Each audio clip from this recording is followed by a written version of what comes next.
ఇది శివలీలలాగే ఉంది నాకు. ఓకే, నిన్న సెన్సార్ల విషయంలో కూడా ఏవో కట్స్ చెప్పారన్నారు. ఆ కట్స్ తర్వాత సినిమా ఇంపాక్ట్ ఏమన్నా దెబ్బతిన్నదా, లేకపోతే మీరు ఊహించిందే వచ్చిందా? సిమిలర్ వర్డ్స్ పెట్టారని విన్నాము, అది నిజమేనా? సెన్సార్ అనేది I have to thank them also. వాళ్ళు బాగా సపోర్ట్ చేశారు.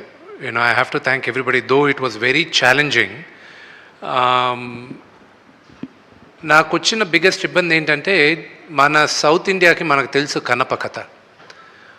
నార్త్కి వెళ్ళేసరికి శివలింగం పైన కాలు పెట్టేది, నోట్లోంచి నీళ్ళు పోసేది వాళ్ళు ఒప్పుకోలే. దానికి నేను ఫైట్ చేయాల్సి వచ్చింది.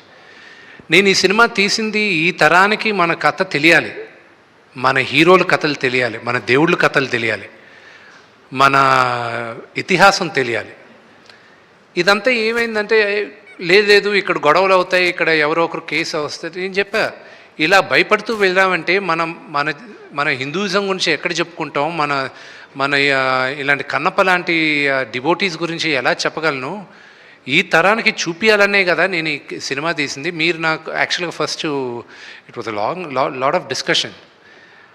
దాని తర్వాత దెన్ వాళ్ళు ఇచ్చిన కట్స్ పెద్దగా ఏం లేవు. So one thing was that కొన్ని దగ్గరలో తలలు నరిగేది, which I don't want it personally, but director and Anthony wanted నరికితే తల ఎగిరిపోవాలని. సో ఐ వాజ్ లైక్, నాకే కొంచెం ఇదిగా ఉండింది. సో ఐ సెడ్ లేదు అన్న. So those were the two things. And blood ఎక్కడో దగ్గర ఎక్కువ కనిపించిందని. అండ్ ఆ రోజుల్లో వాడిన పదం ఒకటి, నీలాంటి నీచ జాతికి అనేది ఆ వర్డ్ ఒకటి రీప్లేస్ చేయమన్నారు. అవి చేసాం. They also have to look at the larger picture. So ఈ మైనర్ చిన్నవి we felt it was okay. ఇంకొకటి అండి, విష్ణు గారు ఇక్కడ